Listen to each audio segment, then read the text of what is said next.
The autumn wind swept across the northern plains, carrying the scent of dried sage and distant rain.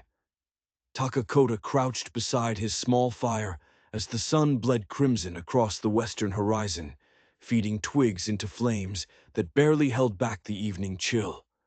He was Lakota, 26 years old, with shoulders broadened by hard labor and eyes that had witnessed too many broken treaties. The scar running from his left shoulder to his ribs, a souvenir from a cattle rustler's knife 2 winters past act in the cold, reminding him that survival on this land came at a price. Beside him, Eva's heart shook so violently that her teeth chattered. Her calico dress was torn at the shoulder, from where the wagon's splintered seat had caught her during the runaway, and her auburn hair had escaped its pins, falling in wild tangles around a face pale with shock. She was 22, raised in Cincinnati's parlors, and educated in Deport and French, utterly unprepared for the brutal reality of frontier life. Her hands, soft and ink-stained from keeping her father's ledgers, now bore fresh rope burns from trying to control the panicked team. Takakota unwrapped the fringed buckskin jacket from his shoulders and settled it around Eva's trembling frame. The leather still held his warmth, and she pulled it close with a small, desperate sound that made his chest tighten. "Thank you," she whispered, her voice barely audible over the wind's low moan. "For the wagon, for killing that snake, for everything." Takakota nodded, once settling beside her, not touching, but close enough that his presence became a windbreak, a human anchor against the vast emptiness surrounding them. "You are safe now," he said in careful English, the words still foreign on his tongue despite years of speaking them. Eva's laugh cracked like thin ice. "Safe? I haven't been safe since." She stopped, her throat working, and when she spoke again the words tumbled out in a torrent she could no longer contain. "He comes every night. My father. Except it can't be my father because my father is dead and buried. But someone opens my door after midnight, wearing his cavalry coat, standing in the doorway watching me. And I wake up with bruises I don't remember getting, and things moved around, and I think I'm losing my mind." "Stop." Takakota's hand closed gently over her wrist, his calloused fingers warm against her pulse point. He could feel her heart racing like a trapped rabbit's. Breathe slow like this. He demonstrated his chest rising and falling in the steady rhythm he used before loosing an arrow. And after a moment, Eva tried to match it.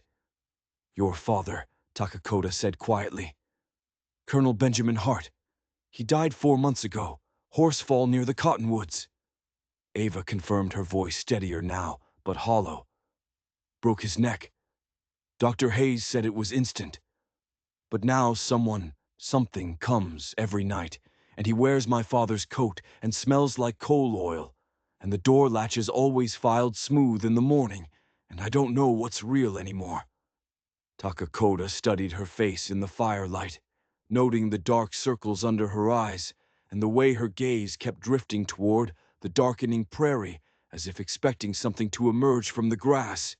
He had seen enough in his life to know the difference between madness and truth. Eva Hart was terrified, exhausted, pushed to the breaking point. But she was not insane. "Then it is not your father's ghost," he said with quiet certainty. "It is a man, and men leave tracks." Eva turned to look at him, their faces suddenly close in the firelight's intimate circle. For a long moment, their eyes held, and Takakota saw hope kindle there, fragile as a candle flame, but real. "You believe me?" she breathed. "Yes." A coyote's howl rose from somewhere west, soon joined by others in that eerie chorus that made settlers bolt their doors.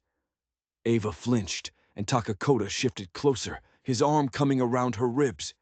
Not an embrace, but the practical warmth of shared body heat. Eva's hand found his where it rested against her side, her fingers curling around his instinctively.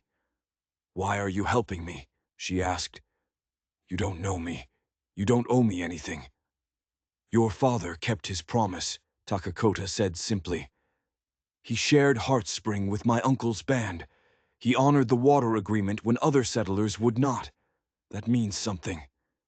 And if he hadn't, Dakota was quiet for a moment, feeling the weight of her against his side, the trust she was offering despite having every reason to fear him. I would still help, he admitted.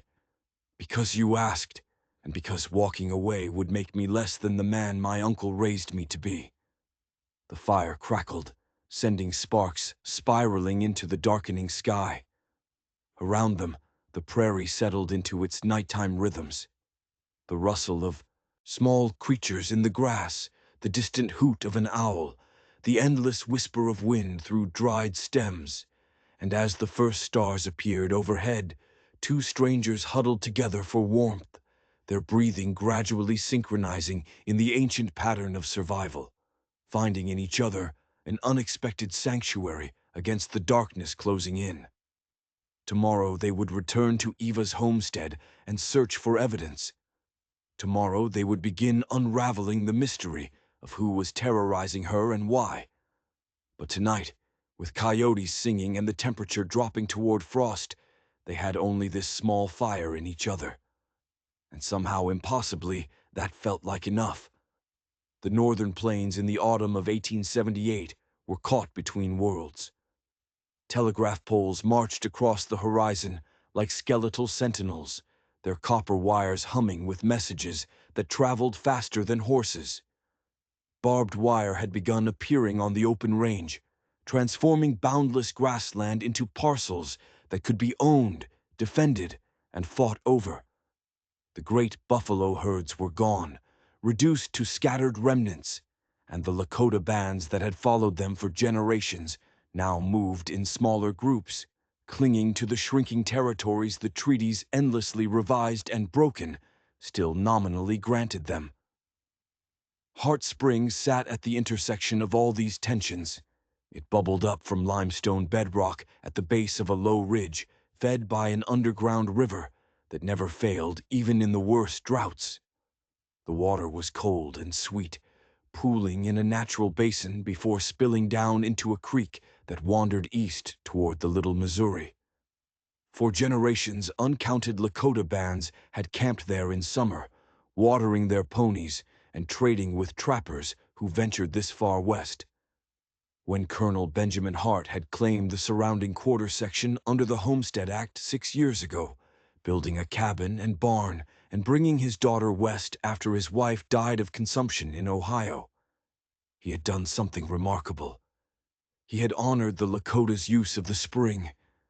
The letter he signed with Takakota's Uncle Wesa was simple and unprecedented. It stated in plain English that Heart Spring would remain accessible to Lakota bands for watering and camping in perpetuity in exchange for peaceful passage and mutual aid.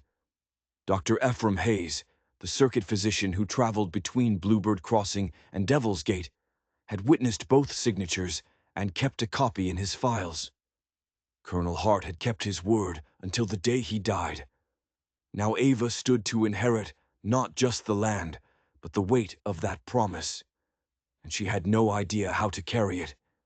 She had come west at 18, fresh from Miss Porter's school for young ladies, expecting to keep house for her widowed father and perhaps teach piano to settlers' children. What she found instead was a land that demanded skills she did not possess: how to harness a team, how to milk a cow, how to shoot straight enough to kill a rattlesnake before it struck. Her father had tried to teach her, but his duties as a part-time Army scout and mediator kept him away for weeks at a stretch, leaving Eva to manage with hired hands, who drifted away as soon as better prospects appeared. When Colonel Hart died 4 months ago, his body found crumpled at the base of a cottonwood, his neck broken at an unnatural angle, Eva had been left utterly alone. The funeral was sparsely attended. Dr. Hayes, Miss Charlotte Blake, the school teacher, a handful of neighboring farmers, and a delegation of 3 Lakota elders, including Wicasa, who had spoken a blessing in his own language that Ava could not understand, but felt in her bones. The nighttime visits began a week later. The first time Ava had been sorting her father's papers at his desk, trying to make sense of land patents and water rights and survey maps, when she heard the latch lift. The cabin door swung open, and there in the moonlight stood a figure in her father's cavalry greatcoat, the one with the distinctive brass buttons and the colonel's insignia on the collar. The figure stood motionless for perhaps 30 seconds, and Ava's heart had seized with impossible hope. But then the figure stepped backward, and the door closed. And when Ava finally forced herself to run outside with a lamp, there was no one, only the wind and the distant howl of coyotes. It happened again the next night.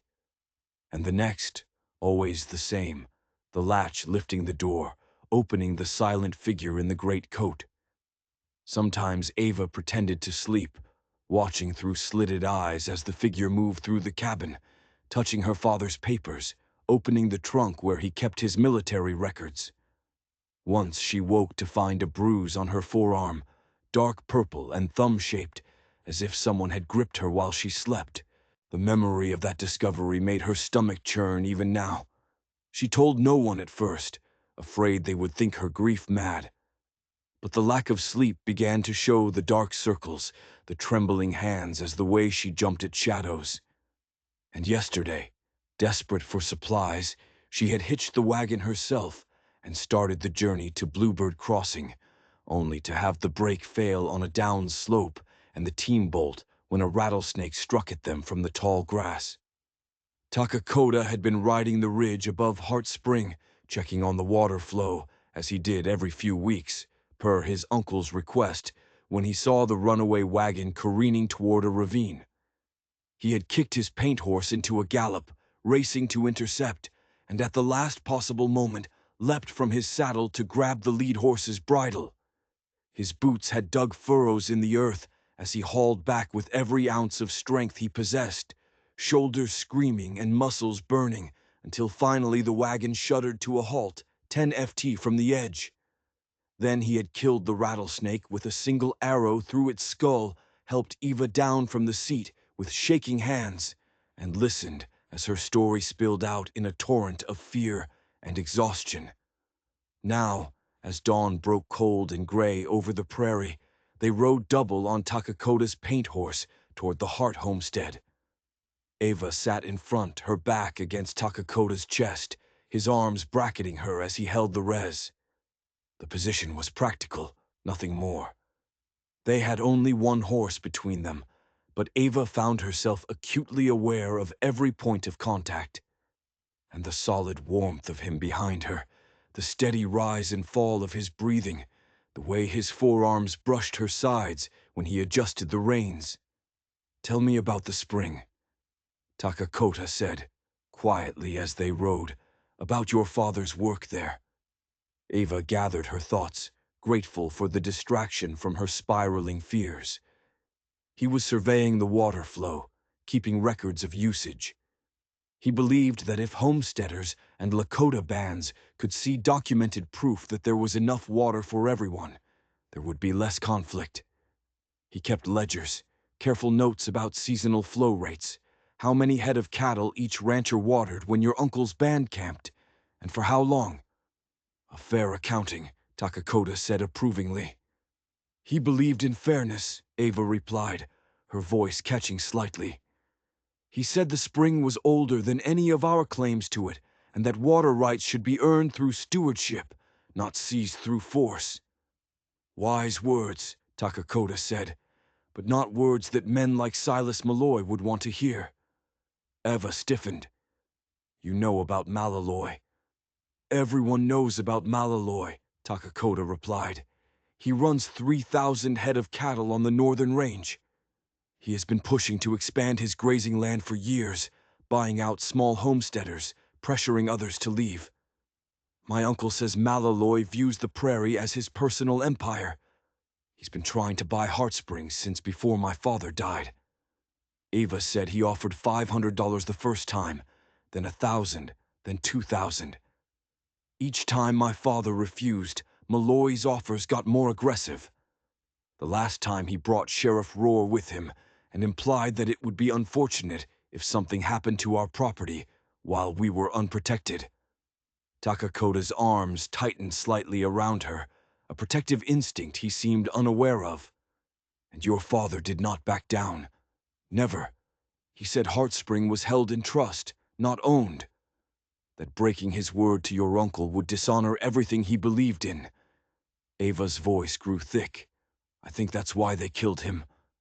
The words hung in the morning air between them, stark and terrible.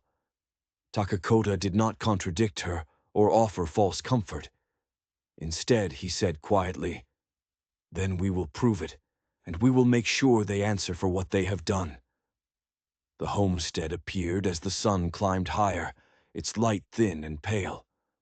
The cabin was solid log construction with a sod roof built to withstand prairie winters. The barn leaned slightly, but was functional, housing a single cow and a few chickens. A small corral held Eva's remaining horse, a chestnut mare her father had called Copper. Everything looked normal, peaceful even in the morning light. But Takakota's eyes narrowed as they approached. He dismounted, first his hand dropping to the knife at his belt, and moved toward the cabin door with the fluid caution of a hunter approaching uncertain game.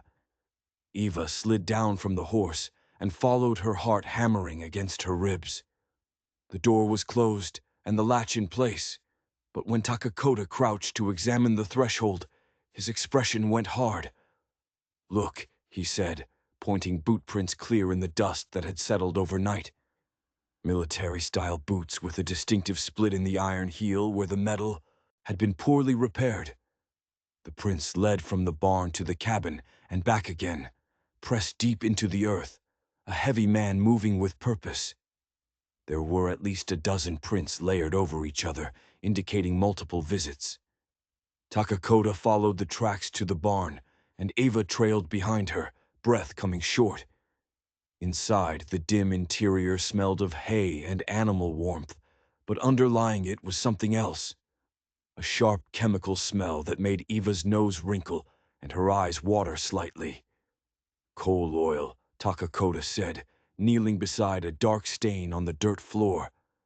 He touched his finger to it carefully, then brought it to his nose. Fresh, no more than a day old. And a lot of it someone spilled this deliberately or refilled a lamp here. Ava moved deeper into the barn, her eyes adjusting to the shadows, and suddenly stopped. Hanging on a peg that should have been empty was her father's cavalry greatcoat. The brass buttons gleamed dully in the filtered light, and the wool smelled strongly of coal oil and old sweat so strong it made her gag slightly. "That shouldn't be here," Ava whispered, her voice shaking. "I packed it away after the funeral." I folded it carefully and put it in the trunk in the cabin, with his other uniforms wrapped in tissue paper. I remember because I cried while doing it. Takakota lifted the coat with both hands, examining it with the focused attention of a scout reading sign. He turned it inside out, checking the lining carefully, and found a small tear in one pocket, fresh, the threads still bright white against the faded fabric. The cuffs showed faint stains, and the right shoulder bore a dark mark that had soaked into the wool fibers. "Someone wore this recently," Takakota said, his voice grim. "The tear is new. See how the threads are still bright. They have not oxidized or collected dirt." And here he pointed to the stains on the cuffs. Coal oil transferred from hands, and this he indicated the shoulder mark, then carefully sniffed near it without touching. "This is old blood, months old judging by the color and the way it is set into the fiber."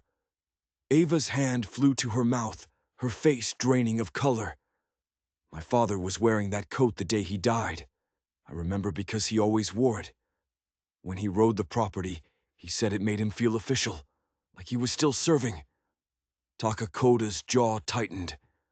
He set the coat down carefully and began searching the rest of the barn with methodical precision. In the back corner, half hidden under loose straw, he found a leather satchel that Eva had never seen before.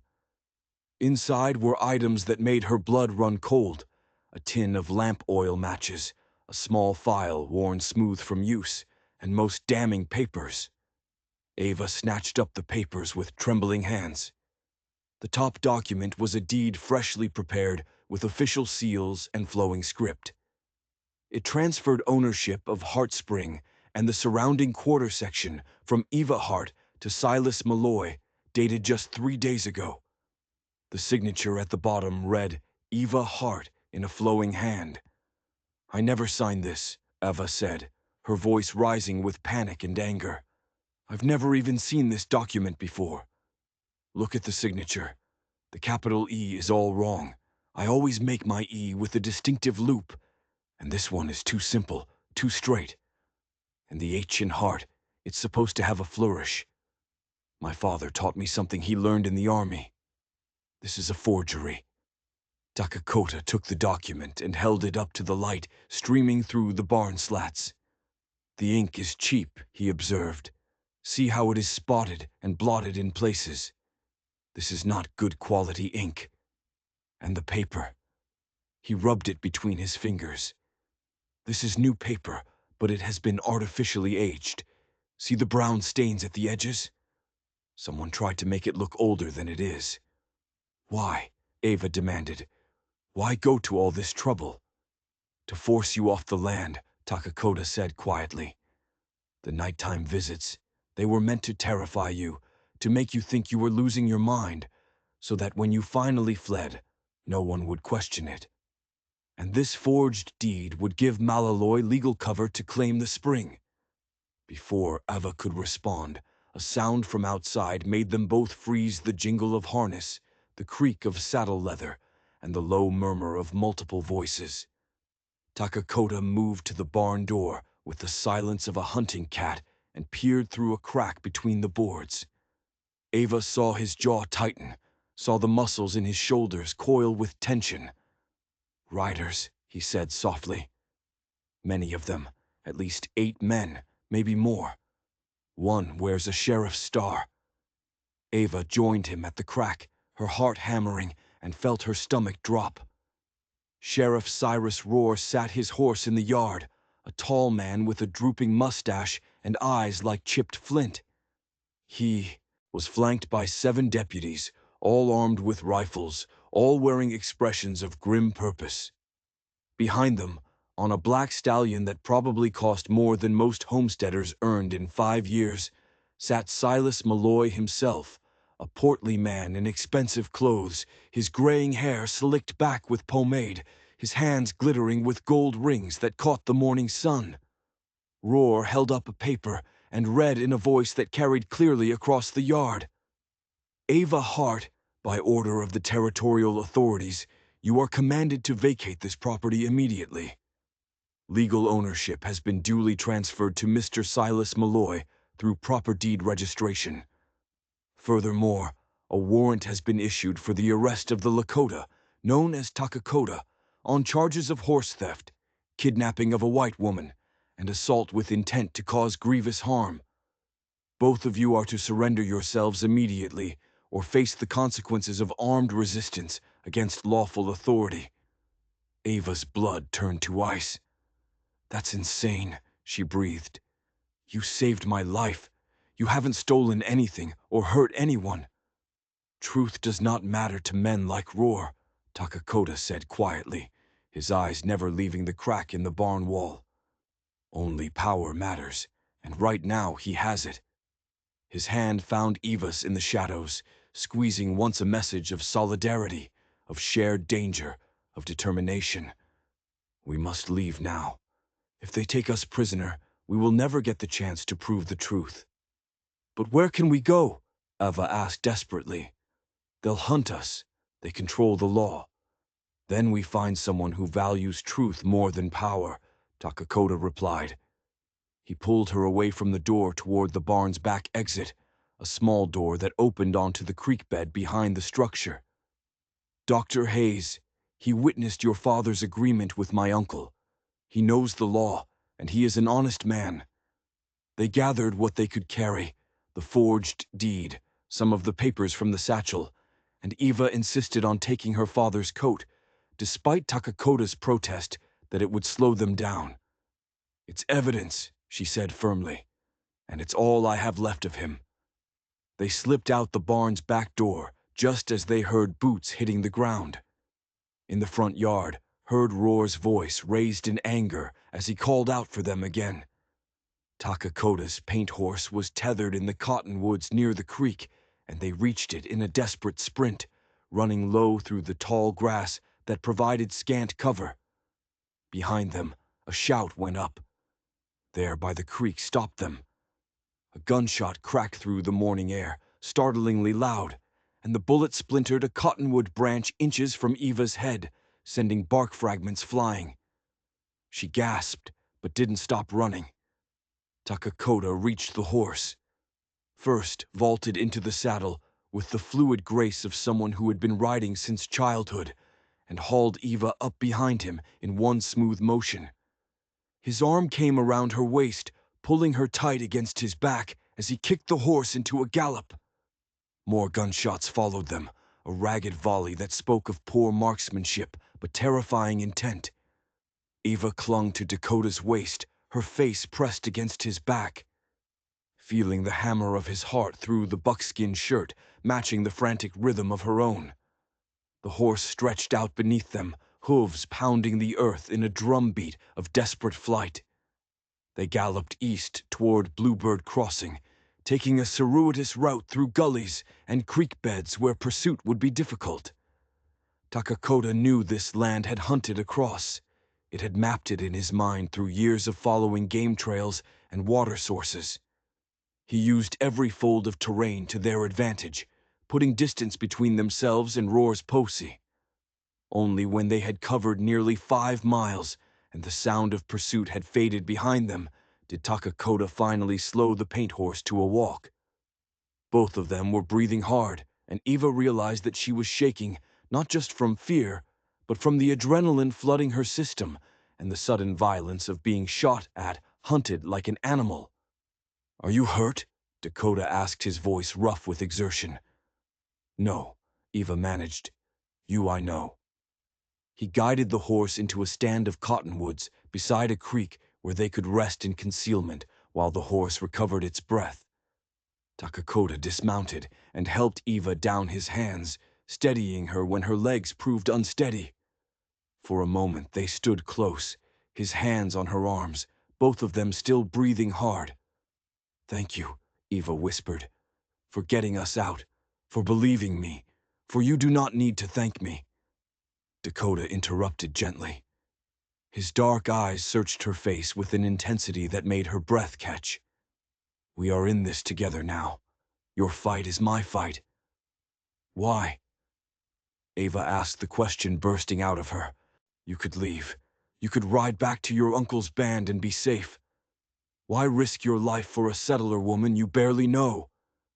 Takakota was quiet for a long moment, his hands still on her arms, his eyes never leaving hers. "Because your father kept his word when other white men broke theirs," he said finally. "Because the spring belongs to all who honor it, not to whoever has the most guns." Because he hesitated, then continued with quiet honesty. "Because when I see you, I do not see a settler woman. I see someone brave fighting for what is right. I see someone worth standing beside." Ava's eyes burned with tears she refused to let fall. She reached up and placed her hand over his, where it rested on her arm, squeezing gently. "Then we stand together," she said. "Whatever comes, whatever comes." Takakota agreed. Then, with visible reluctance, he released her and moved to check the horse, giving them both space to compose themselves.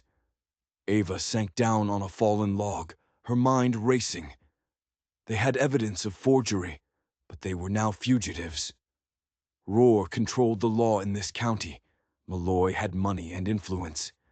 How could two people, one a settler woman with no family, the other a Lakota warrior with no legal standing in white man's courts, possibly fight such power? But they had to try, because if they didn't, her father's death would go unavenged. His promises would be broken, and men like Malloy would continue to seize and destroy until nothing good remained. "We need help," Eva said quietly. We need someone who understands the law and has the courage to stand against Roar. Dr. Hayes, Dakota said, echoing his earlier suggestion. He is respected. He witnessed the original agreement. If we can reach him, explain what we have found, then we have a chance. Eva finished. She stood squaring her shoulders, forcing strength into her spine. Then let's go find him. Bluebird Crossing huddled on the prairie like a handful of dice thrown by an optimistic gambler. The town consisted of perhaps a dozen buildings clustered around a rooted main street, a general store with a false front painted cheerful yellow, a telegraph office run by Annika Lund, a Swedish widow with sharp eyes and sharper opinions, a combination saloon and boarding house called the Lucky Star, with rooms above and a bar below a blacksmith's forge that also served as livery, and Dr. Ephraim Hayes practiced a two-room frame building at the east end of the street, with a painted shingle swinging from a post outside. A handful of homesteaders' wagons stood near the store, and several horses drowsed at the hitching rails. But the town felt subdued, as if people were holding their breath waiting for trouble to arrive. As Takakota and Ava approached from the rear, keeping to the alleys and back paths, Ava noticed that the streets were quieter than usual for mid-morning. No children played in the dust. The saloon doors were closed.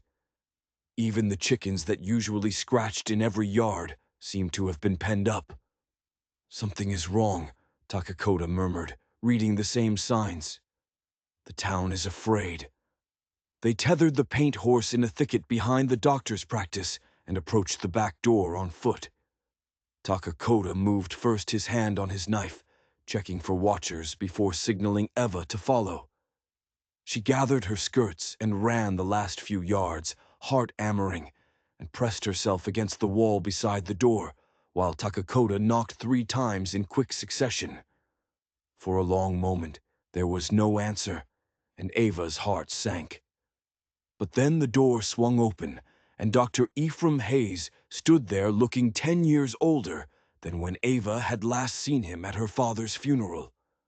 He wore shirt sleeves rolled to the elbows, and his wire-rimmed spectacles perched on his nose. And there was a haunted expression in his lined face that spoke of sleepless nights and heavy burdens.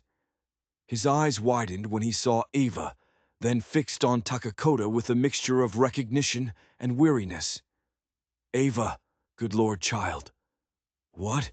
He caught sight of Takakota, and his expression shifted. Recognition followed by understanding. Come in, he said quickly, glancing over their shoulders to check for observers. Quickly, before someone sees you.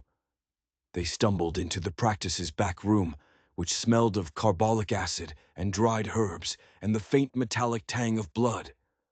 Hayes bolted the door behind them and turned to face them, his expression grave. But Roar was here 2 hours ago, he said without preamble. He's put out the word that you're a fugitive, Ava, consorting with a hostile Indian who kidnapped you.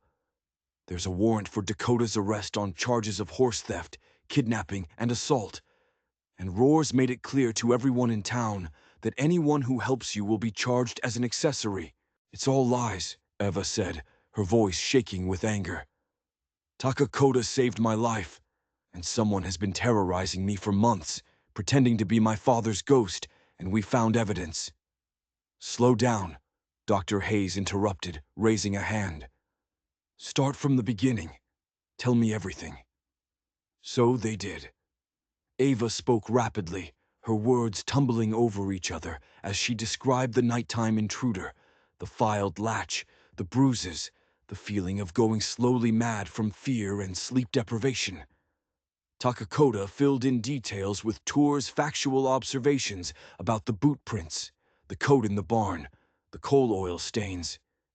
They spread their evidence on Hayes's examination table, the forged deed, the papers from the satchel, the cavalry coat with its telltale blood stain. Dr. Hayes examined each item with the focused intensity he normally reserved for diagnosing disease. He held the forged deed up to the window's light, squinting through his spectacles at the signature and the ink. "The signature is wrong," he confirmed after a long moment, his voice heavy with certainty. "I've witnessed Eva's signature on legal documents before the property tax forms the water rights agreements. She has a distinctive capital E with a pronounced loop, almost flamboyant. This signature is much simpler, more masculine in its strokes. And the ink." He touched a fingertip very carefully to a blotted letter and frowned. "This is cheap iron gall ink, probably mixed with lamp black by someone without proper training. It's spotted and uneven, and it's already beginning to fade. Benjamin Hart always used good quality ink ordered from back east. Never cheap stuff like this." "So it's forged," Eva said, though she'd known that from the moment she saw it.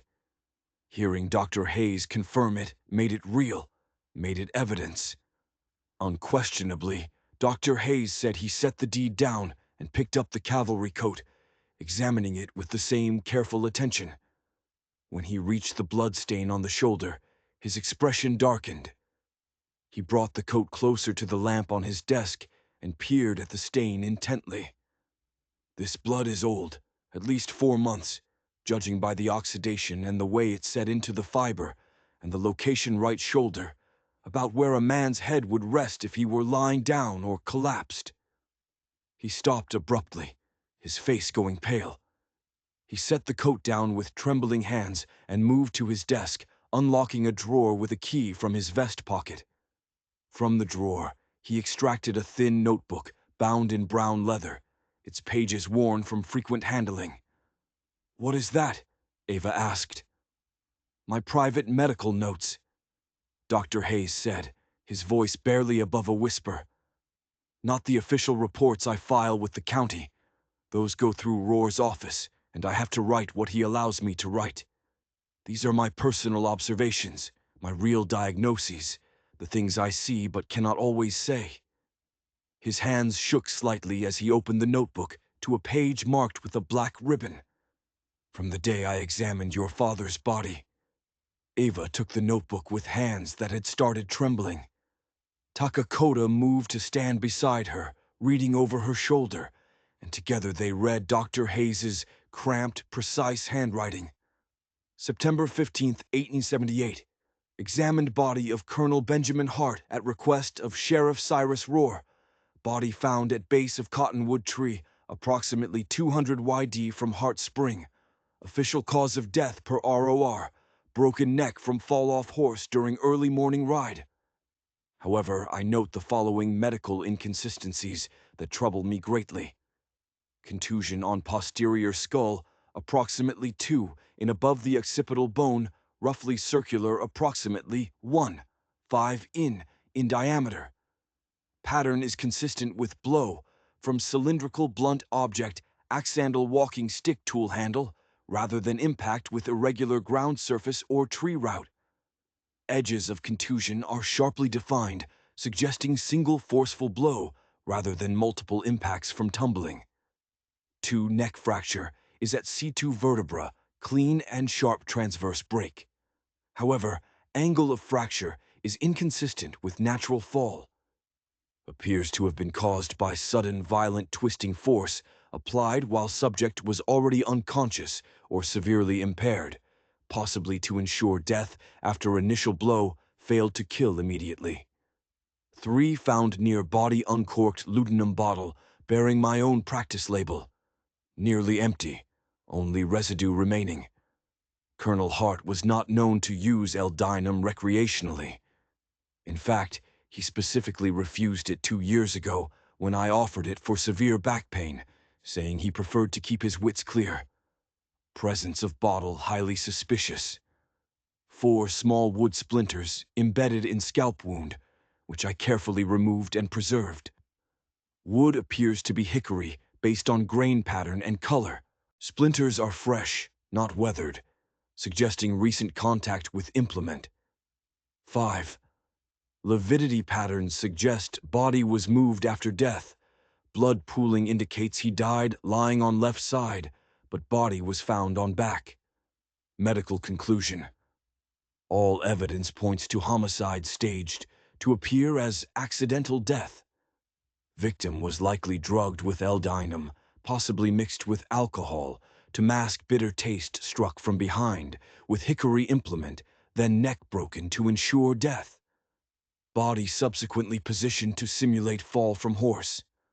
I reported these concerns verbally to Sheriff Rohr at the scene.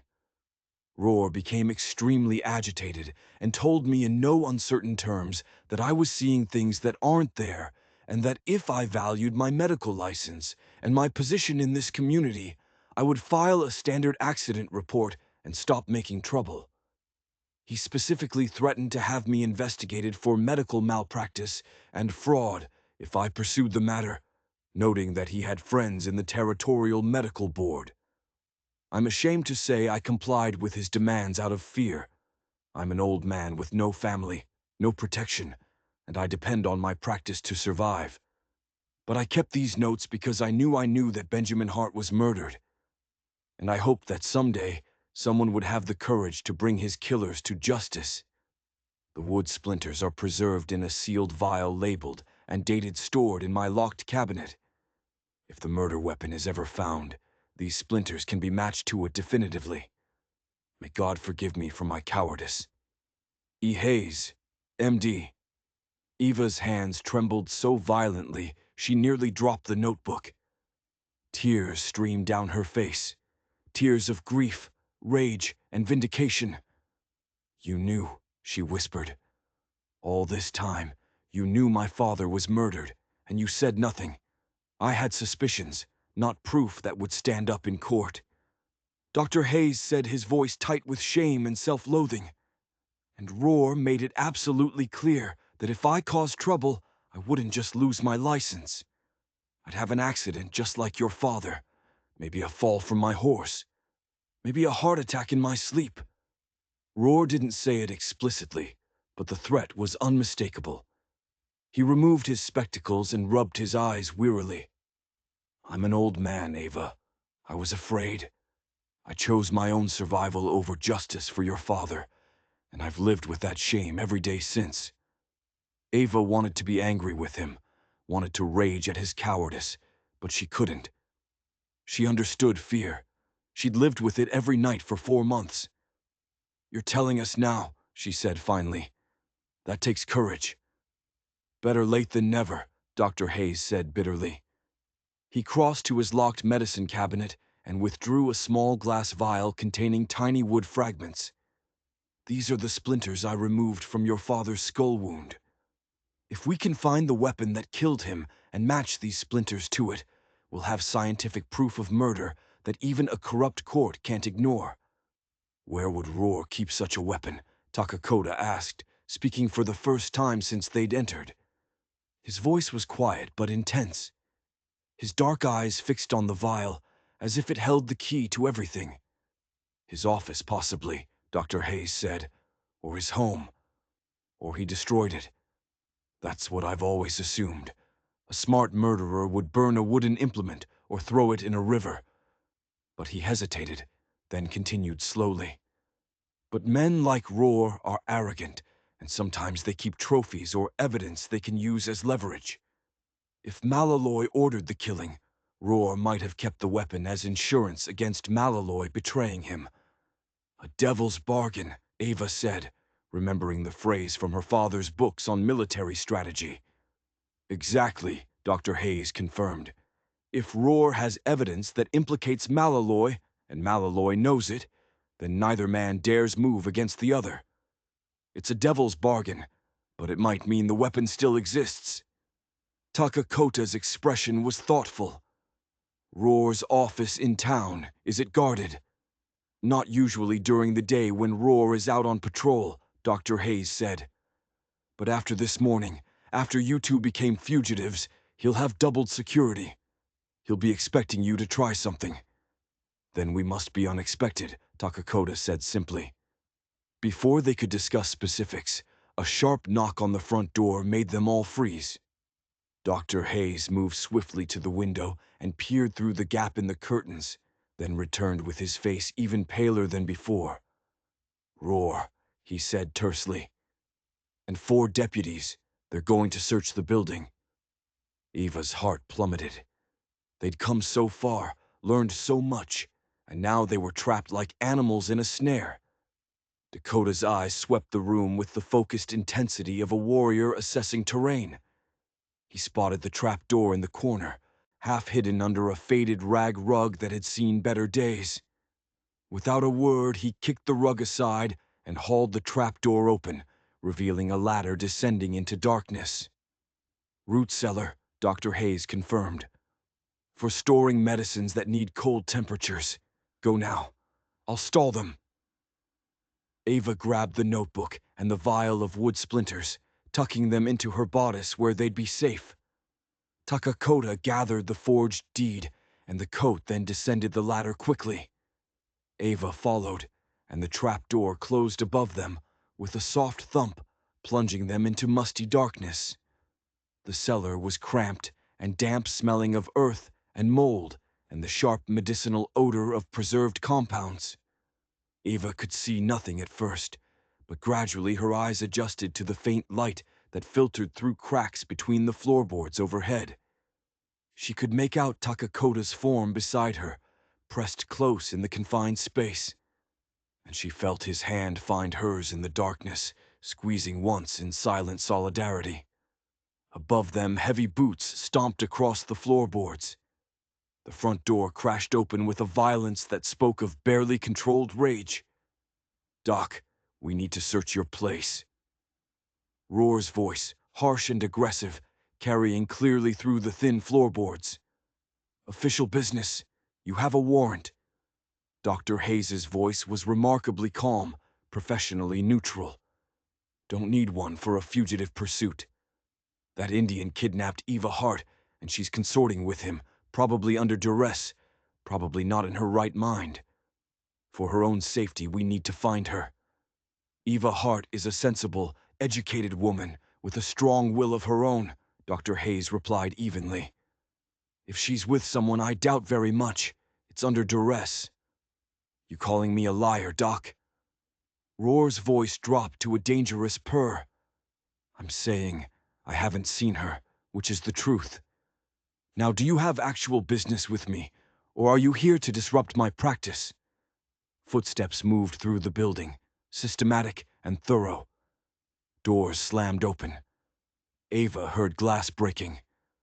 Roar's men weren't being careful with Hayes's medical supplies. Drawers were yanked out and emptied, their contents clattering to the floor. The search was deliberately destructive, meant to punish and intimidate as much as to find them. Eva's heart hammered so hard she was certain it must be audible above. Takakota's arm came around her shoulders, pulling her close against his side, his other hand moving to rest on the knife at his belt. If the trapdoor opened, they would have to fight, and they would lose, outnumbered and trapped in a hole with no escape route. The footsteps moved directly overhead, and Eva held her breath. Through the crack between boards, she could see the shadow of a man standing right above them. "What's under the rug in the back room?" A deputy's voice, younger than Roar's. "Root cellar." Dr. Hayes replied, his voice steady, but with an undertone of tension. "I store medicines down there. Morphine linum compounds that need to stay cool. I'd appreciate it if you didn't disturb them. Replacing medical supplies out here costs a fortune, and I depend on those stores for emergencies." A long, tense silence. Ava's lungs burned with the need to breathe, but she didn't dare not even the smallest inhale. Beside her, Takakota was utterly still, barely breathing himself, every muscle coiled like a spring, ready to release. "Check it," Roar ordered. Footsteps approached. The rug scraped across the floor above them. Ava's hand tightened convulsively on Takakota's, her nails digging into his palm. But he didn't flinch. His fingers laced through hers, holding firm, anchoring her. The trap door creaked as someone gripped the iron ring set into it. "Wait!" Dr. Hayes's voice sharp now. "If you open that door, you'll let warm air into the cellar and potentially ruin $100 worth of temperature-sensitive compounds." I have morphine down there, Cyrus. You know what morphine costs. If you destroy it with your carelessness, you'll answer to every homesteader in the county who needs it for surgery or childbirth. Is that what you want? Another long pause. Then Roar's voice grudging. Fine, leave it. But I'm warning you, Doc. If I find out you're harboring fugitives, you'll be charged as an accessory. That's a hanging offense. I'm well aware of the law, Sheriff, Dr. Hayes replied coolly. Now, if you're finished destroying my practice, I have patients to attend. The footsteps moved away. The door slammed, but Ava and Takakota remained frozen in the darkness for long minutes, not daring to move, waiting for the trap to spring. Finally, after what felt like hours, but was probably only 10 minutes, the trap door lifted, and Dr. Hayes's face appeared lined and weary in the lamplight. They're gone, he said quietly. But they'll be watching. And Eva, I need to tell you something else. They climbed out of the cellar, stiff and shaking. Eva's legs nearly gave way when she tried to stand, and Takakota steadied her with a hand under her elbow. Durkers. Hayes had already begun cleaning up the destruction Roar's men had left behind. Broken bottles, scattered papers, medical instruments thrown carelessly on the floor. What is it? Eva asked, dreading another revelation. What else haven't you told me? Dr. Hayes moved to his desk and sat heavily, suddenly looking every one of his 60 years. Your father came to see me 2 days before he died, he said quietly. He said he discovered something about the water usage at Heart Spring, something that didn't add up. He'd been keeping those careful records you mentioned, tracking flow rates and usage patterns. And he noticed that the spring's flow had decreased significantly over the summer, but the amount of water being used downstream had increased. That doesn't make sense, Eva said, her mind trying to work through the implications. If the spring flow decreased, downstream usage should decrease too. Exactly, Dr. Hayes said, unless someone was diverting water illegally before it reached the regular measurement points. Your father suspected Malloy had built an illegal SLLE somewhere on the northern side of the ridge, tapping into the underground source before it even reached the main spring basin. If that's true, Malloy has been stealing water for months, maybe years. Water that should have been available to everyone with rights to the spring. Takakota spoke up, his voice sharp. My uncle's band noticed the spring running lower this summer. We thought it was drought. If Malloy has been stealing water, then he's been violating the treaty agreement and stealing from both settler homesteaders and Lakota bands. Dr. Hayes finished. And your father was about to expose him. Benjamin told me he was going to ride the ridge the next day, find the SLL, and then report it to the territorial marshal. He asked me to witness a formal complaint he was drafting. And then he died. Ava said, her voice hollow, and then he died. Dr. Hayes confirmed. I didn't put it together at the time. I was focused on the medical evidence and Roar's threats, but now looking back, the timing is too convenient. Malloy needed Benjamin dead before he could find that Sully and file his report. So Malloy ordered the killing, and Roar carried it out. Takakota said, fitting the pieces together. And then they terrorized Eva with the nightly visits, hoping she would flee the property in fear. When she didn't, they prepared a forged deed to seize the land legally. A plan with multiple contingencies, Dr. Hayes said grimly. If fear doesn't work, use false law. And if anyone questions the deed, they control the sheriff and can suppress opposition. Eva felt rage building inside her, hot and cleansing, burning away the fear she'd carried for so long. We need to find that soul, she said. If we can prove Malloy has been stealing water, we can establish motive for murder. Combined with your medical evidence and the forged deed, we'd have a case that even corrupt authorities couldn't ignore. But first, we need to get out of town without being caught. Takakota pointed out practically. Roar will have men watching. The telegraph office, Dr. Hayes said suddenly. Anuka yawned. She's honest, and she has no love for Roar. He arrested her son last year on trumped-up charges. If we can get a message to the territorial marshal through her, tell them what we've discovered.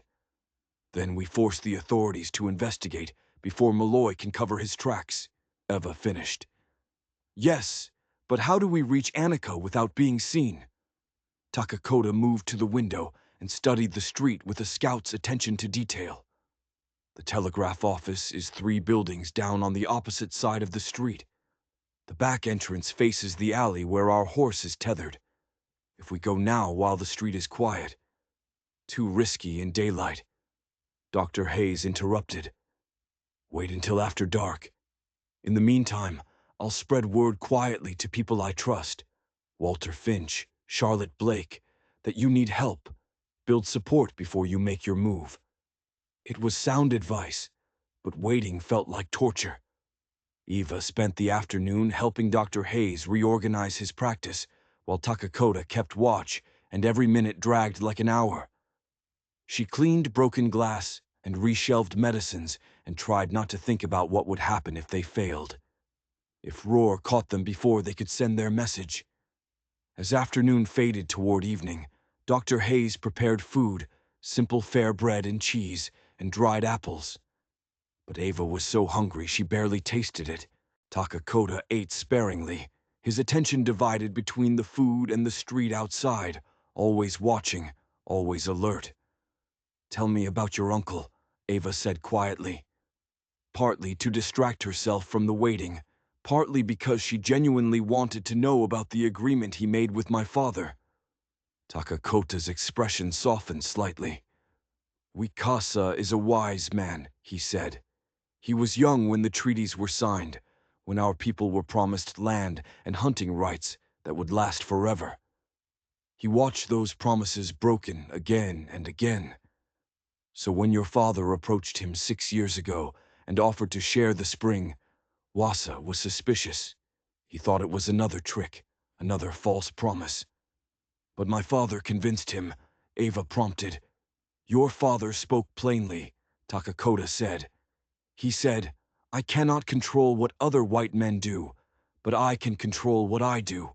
This spring has been here longer than any of us.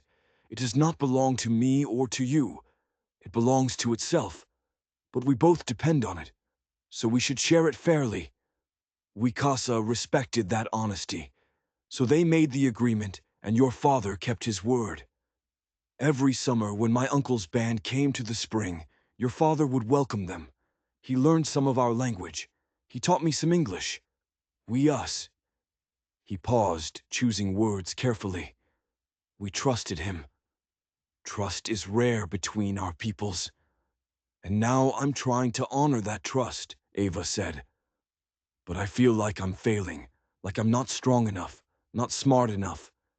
You're strong enough, Takakota interrupted firmly. He turned to face her fully, his dark eyes intense.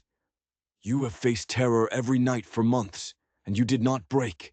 You are fighting against men with power and weapons, and you are still standing. Your father would be proud. Eva felt tears prick her eyes, but she blinked them away. I'm only standing because you're helping me. Then we stand together, Takakota said simply. His hand found hers on the table between them, his callous fingers warm and strong. As partners as he hesitated, then continued quietly, as more than partners perhaps if we survive this. Ava's breath caught. She turned her hand in his palms, pressing together, and felt something shift between them. Something that had been building since that first night, by the fire growing stronger through shared danger and trust. When we survive this, she corrected softly. Not if, when. Takakota's thumb brushed across her knuckles, a gesture so gentle it made her heart ache. When, he agreed. Dr. Hayes cleared his throat discreetly from across the room, and they pulled apart, but the promise hung between them, unspoken, but real. As darkness finally fell over Bluebird Crossing, The three of them made their final preparations. Dr. Hayes gave Eva his medical notes and the vial of wood splinters. "Keep these safe," he said. "They're your insurance. If anything happens to me, these notes can still convict Roar." "Nothing's going to happen to you," Eva said firmly. "Nevertheless," Dr. Hayes replied. He pressed her hand briefly. "Be careful, both of you." They slipped out the back door into darkness. The moon was only a sliver, providing barely enough light to see by, and thick clouds obscured even that perfect for stealth if they could avoid stumbling. Takakota led the way, moving with the silent efficiency of a hunter, and Eva followed, gathering her skirts to keep them from rustling. They reached the telegraph office's back door without incident. Takakota tested it carefully locked. He pulled a thin knife from his boot and worked the simple latch, and after a moment, it clicked open. They slipped inside, closing the door silently behind them. The office was dark except for a single lamp burning at the front desk, where Anukika Lund sat working on paperwork. She looked up as they entered her hand, dropping to something under the desk, probably a pistol, then relaxed slightly when she recognized Eva. "Miss Hart," she said in her slight Swedish accent. "I wondered when you would come." "You know about the warrant?" Eva asked. "The whole town knows," Annika replied. "Roar has been making speeches in the saloon claiming you've been deceived by a savage that you need to be rescued." Her lip curled with contempt. "No one with sense believes him. Your father was a good man, and everyone knows Malaloy has wanted that spring for years. Then you'll help us." Eva felt hope kindle. "What do you need?" Annika asked simply. "Send a message to the territorial marshal," Eva said, pulling out Dr. Hayes's notebook and showing Annika the key page. "Tell them we have medical evidence that Colonel Benjamin Hart was murdered by Sheriff Cyrus Roar at the direction of Silas Malloy. Tell them we have a forged deed proof of fraud and evidence of water theft. Ask them to send marshals immediately to investigate." Anaka's eyes widened as she read Hayes's notes. This is explosive. If this gets out, that's why we need you to send it to multiple destinations." Takakota interrupted the marshal. "Yes, but also newspapers. Make it public so Roar and Malloy cannot suppress it." Annika nodded slowly. "I can do that. But once I send this, Roar will know. He'll come here and he'll destroy my telegraph key to stop any more messages." "Can you send it now?" Eva asked urgently before he realizes we're here. "I can try," Annika said. She sat at her telegraph key, her fingers poised over the brass mechanism. "This will take several minutes. The message is long and I'll need to repeat it to multiple stations. Can you keep watch?" "Yes," Takakota said. He moved to the front window, staying in shadow, his eyes scanning the dark street. Anaka's fingers began to dance across the key, tapping out the urgent message in crisp, efficient Morse code. The key clicked and chattered a sound that seemed terribly loud in the quiet night. Ava watched the words disappear into the wire, racing across the territory at lightning speed, carrying the truth faster than horses or lies could travel. Urgent stop murder investigation required stop Colonel Benjamin Hart, killed by Sheriff Cyrus Roar on orders of Silas Malloy. Stop medical evidence of blunt forced trauma. Stop forged deed to seize property. Stop water theft. Documented stop. Send territorial marshal immediately to Bluebird Crossing. Stop. Annika sent the message. Once, then began again, routing it to a different destination, the telegraph office in Devil's Gate, then again to a newspaper in Bismar. Each repetition took precious minutes, and Ava felt her nerves stretching tighter with each passing second. "Anukika," Takakota said quietly from the window. "Company." Ava's heart sank. She moved to join him and saw what he'd spotted. Figures moving in the darkness. At least 4 men converging on the telegraph office from both ends of the street. They'd been discovered. How much more time do you need? Ava asked Annika urgently. 2 more minutes, Anukita said, her fingers never stopping their rapid work. Almost done. The front door rattled. A fist pounded on it. Annika yawned. Open up sheriff's business. I'm closed for the night, Annika called back, still typing. Come back in the morning. Open this door or we'll break it down. Anukika Ava started, almost there. Annika breathed. Her fingers flew even faster, hammering out the last few words of the message to the newspaper. Just the door burst open with a crash of splintering wood.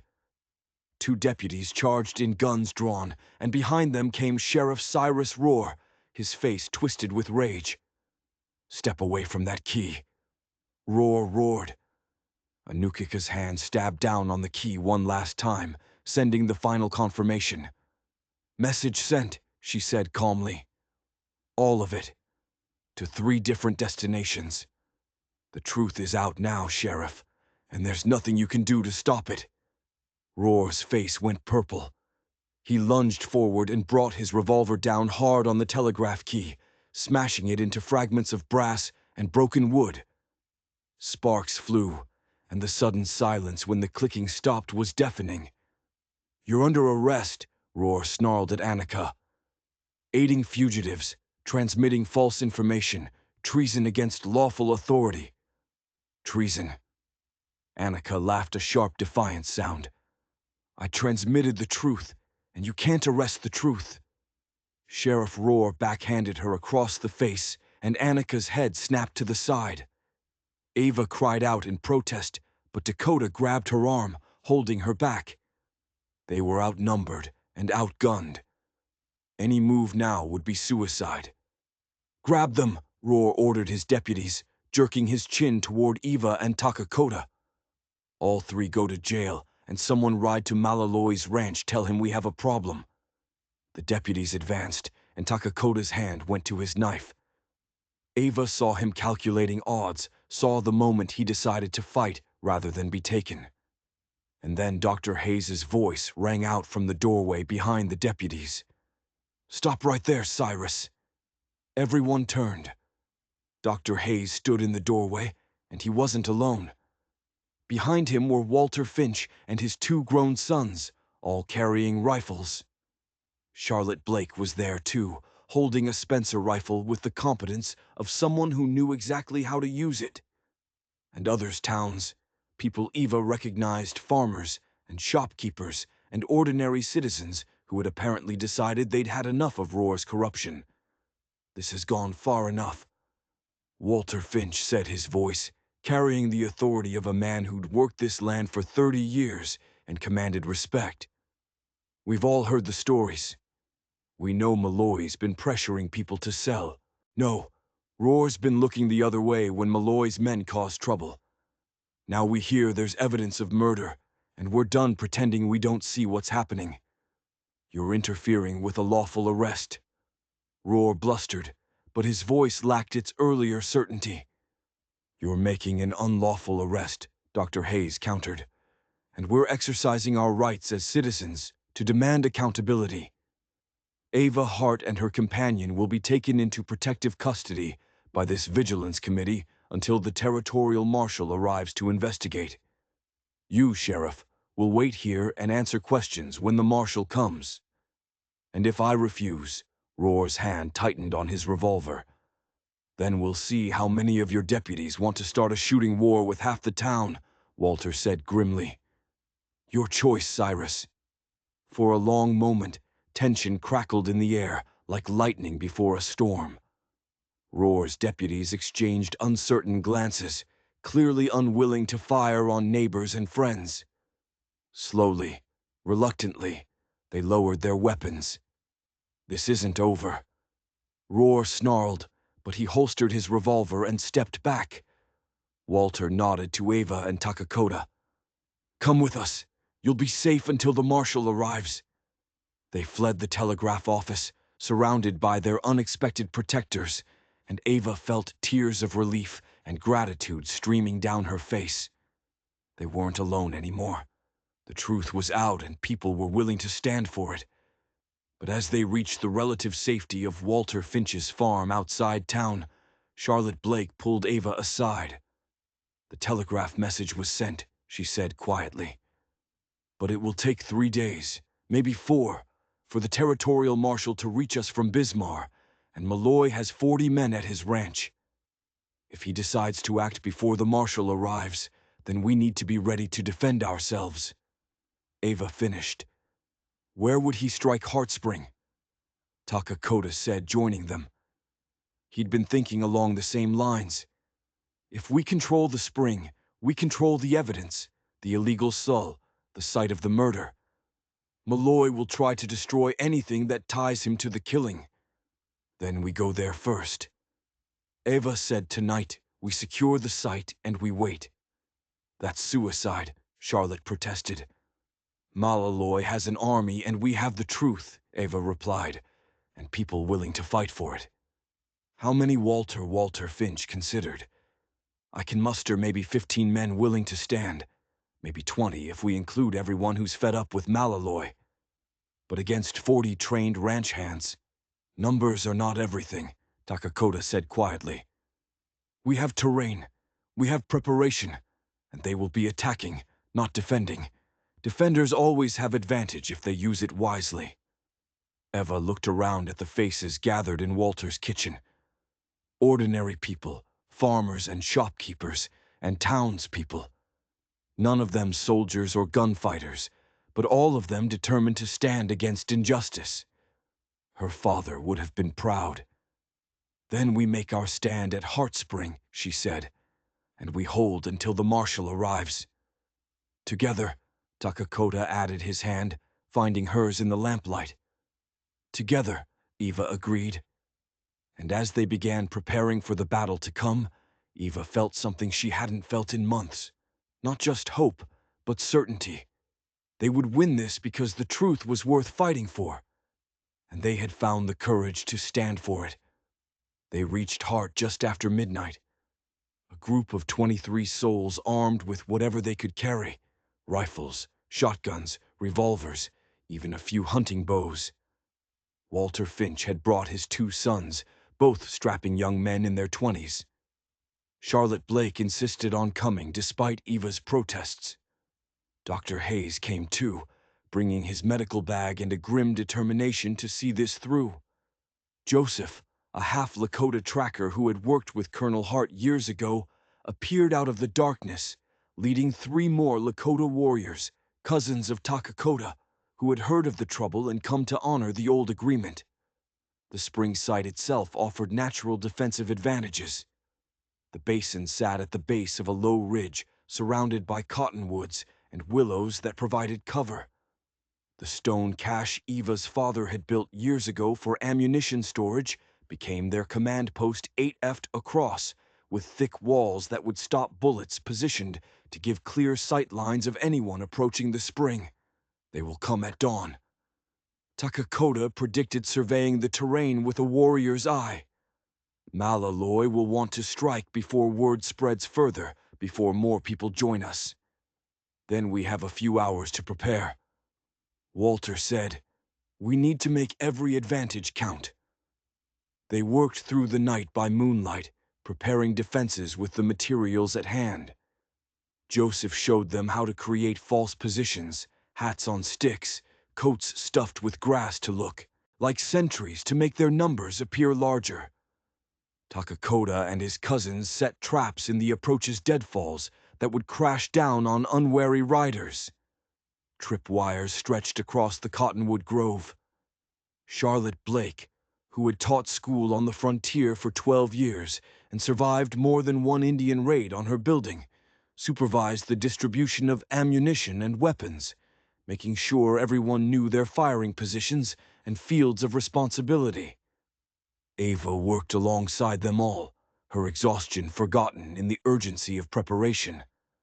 As false dawn began to gray the eastern sky, she found herself standing by the spring with Takakota, both of them taking a brief moment of respite before the storm. "We should talk about what happens after," Takakota said quietly. "If we survive." When we survive, Ava corrected, using his own words from before. What did you want to say? Dakota took her hand, his thumb brushing across her knuckles in that gesture she had come to treasure. I want to court you properly, he said, with my uncle's blessing and your agreement. I want, he hesitated, then continued with quiet intensity. I want a future with you, Ava Hart, if you will have me. Ava's heart swelled. I want that too, she whispered. More than anything, they had no more time for words. The sound of hoof-beats carried across the pre-dawn stillness. Many horses moving at a walk, trying for stealth. Takakota squeezed her hand once, then released her and moved to his position. Ava checked her revolver, her hand steady now, and took her place in the stone cache beside Dr. Hayes. The riders came with the sunrise, materializing out of the morning mist like ghosts. Eva counted at least 35 men, all armed, spreading out to surround the spring. At their head rode Silas Malloy on his black stallion, and beside him Sheriff Cyrus Rohr, his face set in hard lines of determination. Malloy raised his hand, and the riders stopped just outside rifle range. Ava Hart, he called out, his voice carrying clearly across the open ground. I know you're in there. You're surrounded and outgunned. This is your last chance to surrender peacefully. Come out now. Hand over that forged evidence you claim to have, and I'll see to it that you're treated fairly. You mean you'll see to it that I have an accident just like my father? Ava shouted back. We've sent the truth to the Territorial Marshal Malloy. They know you murdered my father. They know about the illegal soul, the stolen water, the forged deed. It's over. Nothing's over until I say it's over. Malloy roared, his composure cracking. You're a hysterical girl who's been deceived by a savage. No one will believe your lies. We'll see about that. Walter Finch called out from his position.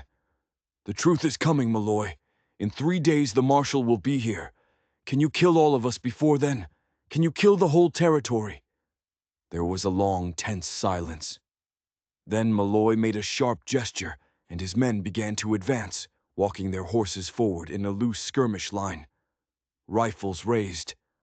Hold fire, Takakota said quietly, his voice carrying to all their positions. Wait for my signal. Make every shot count. The advancing line drew closer. 50 yards. 40. Eva's heart hammered, but her hands were steady on her revolver. Beside her, Dr. Hayes had an old army rifle propped on the stone wall, his jaw set with determination. 30 yards. 25. Now! Takakota shouted. The defenders opened fire in a ragged volley. The effect was devastating at close range.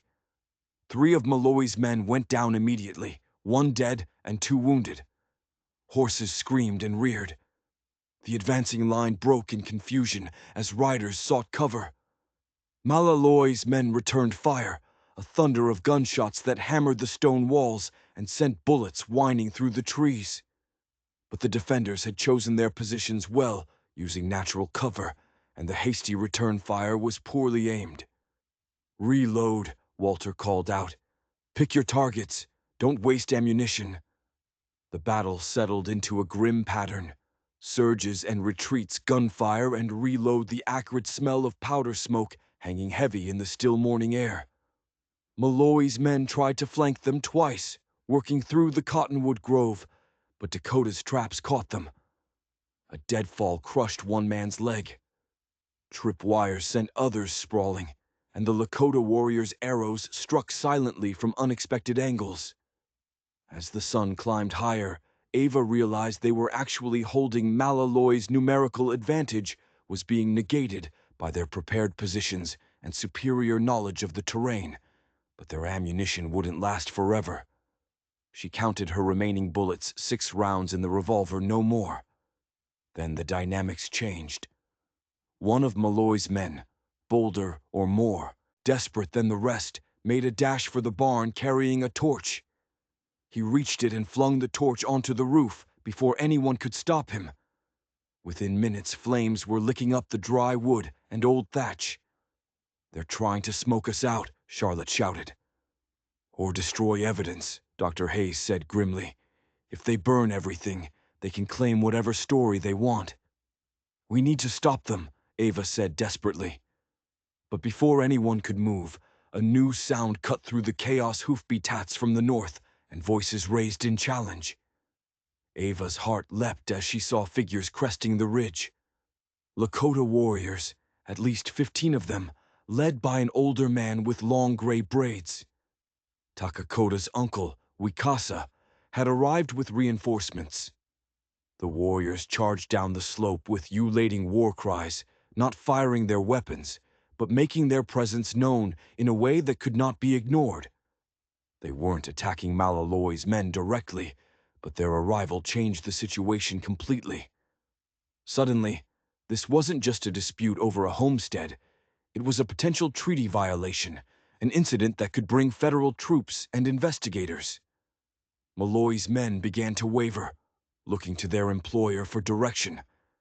They were hired cowboys, not soldiers, and fighting a defensive homestead was one thing. Fighting both settlers and Lakota warriors defending treaty rights was another matter entirely. Then, Sheriff Cyrus Rohr made a decision that sealed his fate.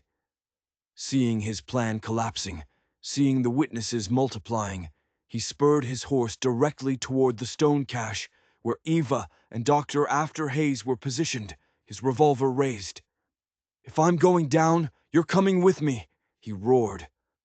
Takakota, seeing the charge, moved without thinking. He burst from cover and ran to intercept Rohr. His Winchester raised, he fired once, twice. The first shot missed. The second took Rohr's horse in the chest. The animal collapsed mid-stride, throwing Rohr hard from the saddle. But Rohr rolled as he landed, coming up with his revolver, aiming not at Takakota, but at Eva, who had risen from cover to see what was happening. "No!" Takakota's shout was raw with desperation. He threw himself between Eva and Rohr, just as the sheriff fired. The bullet that was meant for Eva's heart struck Dakota in the left shoulder. Instead, the impact spinning him around. He went down hard blood, already spreading dark across his shirt. Eva screamed. She fired her revolver twice. Both shots hitting Rohr once in the arm, once in the side. The sheriff dropped his gun and collapsed, gasping, his face gray with shock and pain. Eva fell to her knees beside Takakota, her hands pressing desperately against the wound in his shoulder, trying to stem the bleeding. "Stay with me," she gasped, tears streaming down her face. "Please, Takakota, stay with me. Don't you dare die. I am here."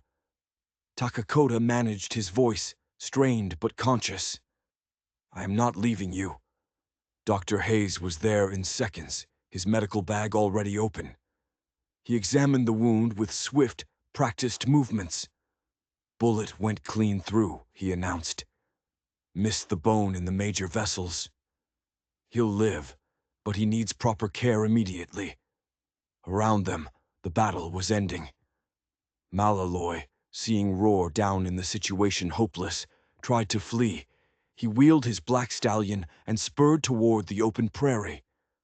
But one of the Lakota warriors, Toka Dakota's cousin, raised his rifle and fired. The shot was precise, striking not Malloy, but the ground directly in front of his horse. The animal reared in panic, throwing Malloy from the saddle. He landed in an ungraceful heap. The wind knocked from him, and before he could rise, Walter Finch and his sons were on him, dragging him upright and binding his hands. The remaining hired guns, seeing both their employers captured, threw down their weapons and raised their hands. The fight was over. Eva, kneeling in the dirt beside Takakota with blood on her hands and tears streaming down her face, barely registered the victory. All that mattered was the man beneath her hands, his face pale. But his eyes opened, focused on her with an intensity that made her heart ache. "You saved my life," she whispered. "You saved mine first." Takakota replied, managing a weak smile. On that runaway wagon. I'm simply returning the favor." "You're an idiot," Ava said, laughing and crying at the same time. "Yes," Takakota agreed. "But I am your idiot if you will still have me." "Always," Eva promised. And despite Dr. Hayes working on Takakota's shoulder, despite the chaos around them, she leaned down and kissed him, fierce and desperate and full of all the emotions she'd been holding back. When she pulled back, Takakota's eyes were bright despite the pain. "That is good," he said softly, "because I am not going anywhere." As Dr. Hayes worked to clean and bandage the wound properly, Wasa approached with his warriors. The old man looked down at Takakota with an expression that mixed pride and exasperation. "You are brave," Wakasa said in Lakota, which Takakota translated quietly for Ava, even in his weakened state. "But you are also foolish. Your father would have words for you about throwing yourself at bullets." "My father would understand," Takakota replied in the same language. "I was protecting what matters." Wasa's eyes shifted to Eva, and his expression softened. He spoke again, and Takakota translated. "My uncle says you have honored my father's memory. You have fought for the spring and for the promise. He says you are welcome among our people, and that when I am healed, he will give his blessing to our union." Ava felt tears prick her eyes again, but these were tears of gratitude and joy. "Tell him thank you," she said. "Tell him I will honor the agreement my father made, and I will spend my life proving worthy of his trust." Takakota translated, and Wikasa nodded gravely. Then he did something unexpected. He reached down and gently touched Eva's head in a gesture of blessing and acceptance. No words were needed. The territorial marshals arrived 4 days later, but by then the situation was well in hand. Roar and Malloy were both in custody, held under guard by Walter Finch and a rotating group of armed townspeople who had appointed themselves a citizens' watch. The illegal SLL had been found on the northern ridge, exactly where Colonel Hart had suspected a sophisticated diversion system that had been stealing nearly a third of the spring's flow. The evidence was overwhelming and undeniable. The trial took place in Devil's Gate 3 weeks later and became territorial news. Ava testified, her voice steady and clear, as she described her father's dedication to fair waters. Water sharing the terror campaign waged against her and the evidence they had uncovered. Derpendar Ephraim Hayes's testimony was devastating. He presented his medical notes in precise, damning detail, explaining how the wound pattern on Colonel Hart's skull matched the dimensions of a hickory walking stick found hidden in Roar's house. The wood splinters Hayes had preserved were analyzed by a territorial expert who confirmed they came from that exact implement. Takakota testified as well, his arm still in a sling, but his bearing proud and dignified as he spoke about the Lakota's treaty rights to the spring and the importance of promises kept between peoples. His testimony helped establish that Malloy's water theft had harmed not just settler homesteaders, but also indigenous peoples with legal treaty rights, making the offense a federal matter. Annika Lond produced copies of the telegraph messages she had sent, proving that she had transmitted truthful information about a legitimate crime. Her testimony about Roar destroying federal telegraph equipment added another charge to his growing list of offenses. The defense tried to paint Eva as mentally unstable, grief-stricken, and easily manipulated. They tried to dismiss Takakota as an unreliable savage whose testimony couldn't be trusted. But the sheer weight of evidence, physical documentary testimonial, and scientific overwhelmed every objection.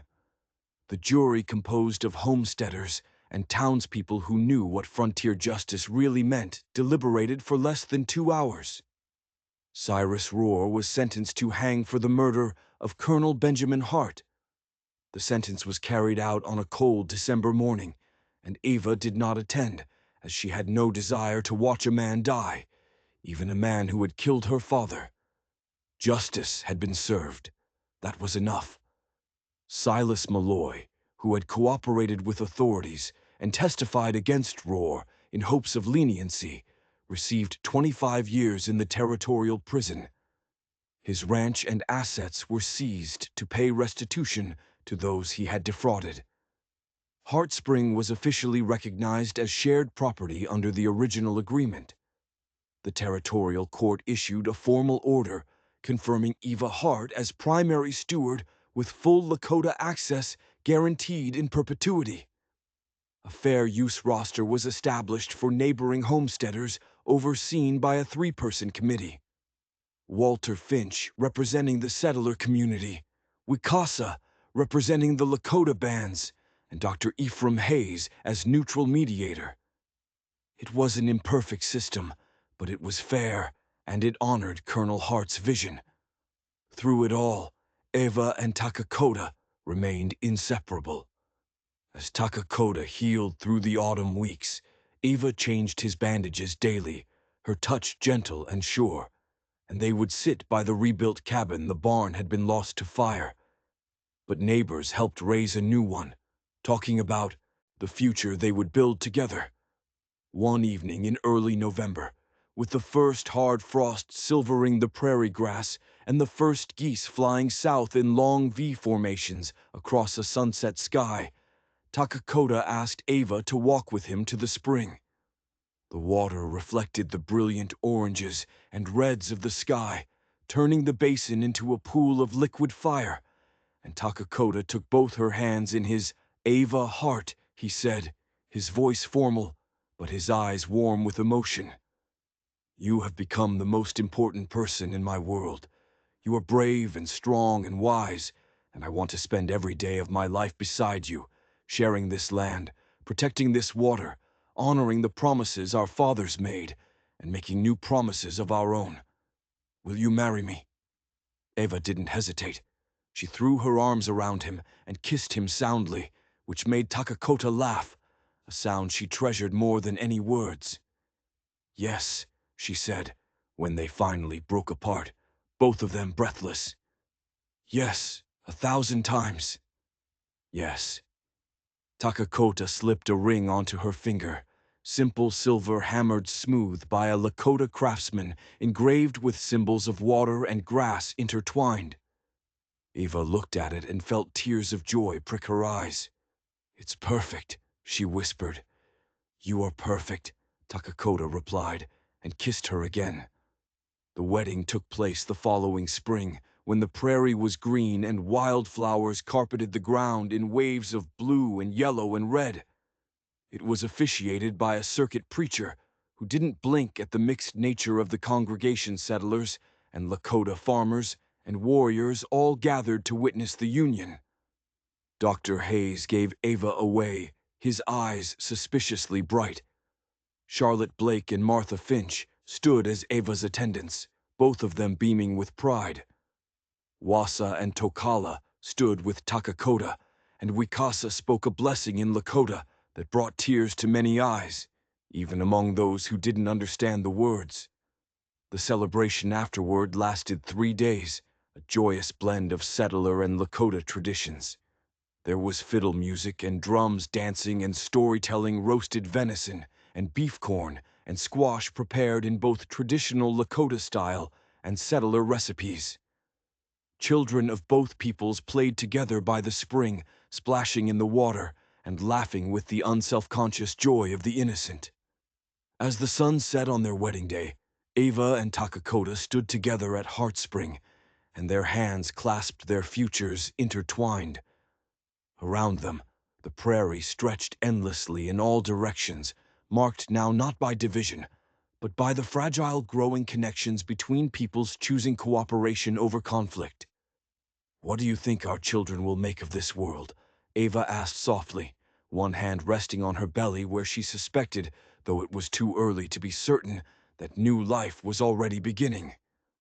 "I think," Takakota said, pulling her close, "they will make it better, because they will grow up knowing that water should be shared, that promises should be kept, and that love can bridge any divide." They will have the best of both our peoples, your father's sense of justice and my uncle's wisdom. They will be strong, like their father, Eva said, looking up at him. Like their mother, Takakota countered. He touched her face gently, his thumb brushing across her cheekbone. You are the strongest person I know, Eva Hart. You faced terror and grief and corruption, and you did not break. You fought for truth when it would have been easier to run. Our children will be proud to have you as their mother. Eva leaned into his touch, feeling a peace she had not known since her father's death. Complete, unshakable peace. The scars of the past months remained, but they were healing. And from that healing, something beautiful was growing. A partnership built on respect and trust. A love forged in fire. A future as vast and beautiful as the prairie itself. Heart Spring bubbled up, as it always had, clear and cold and eternal, flowing freely for all who honored it. The water that had been the source of so much conflict had become a symbol of cooperation. Proof that different peoples could share resources fairly when they chose to value justice over greed. Years later, Eva and Takakota's children would play by that spring, learning its history from their parents and their great-uncle, Wikasa. They would learn about Colonel Hart's vision and Wikasa's trust, about the courage it took to stand against corruption, and about the love that grew from shared struggle. They would learn that their mother had been brave enough to fight for truth, and their father had been brave enough to stand beside her. But that was in the future. On this spring evening, two people who had been strangers just months ago stood together at the W's edge, holding each other close, ready to face whatever the frontier would bring. Together, always, always.